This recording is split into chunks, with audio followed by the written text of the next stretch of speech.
Welcome. In this video, you'll learn how to stop the owner of your Telegram channel from deleting messages when you're using Telegram Web on your PC. This method works perfectly with the latest update, so make sure your browser version is up to date before we begin. Let's get started step by step. First, open Telegram Web on your computer. Once you're logged in, head to the channel where you want to make this change. It could be any channel you manage. Just choose the one where you want to adjust these permissions. Now, look at the top left corner of your Telegram web screen. You'll see 3 horizontal lines, also known as the menu icon.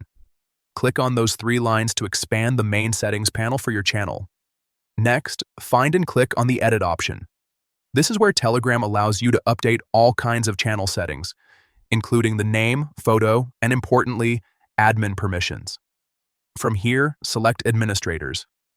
This section lists all the admins in your channel, including the owner. Now, open the owner's profile by clicking on it. You'll see a list of different permissions and management controls assigned to that person. These permissions dictate what the owner or any admin can do inside the channel, such as posting, inviting members, or deleting messages. Look for the option that says Delete Messages of Others. This specific setting determines whether the owner has the ability to remove messages from other admins or members. To prevent that from happening, simply uncheck this option. Once it's unchecked, scroll up and click the tick mark at the top of the page to save your updated settings. And that's all you need to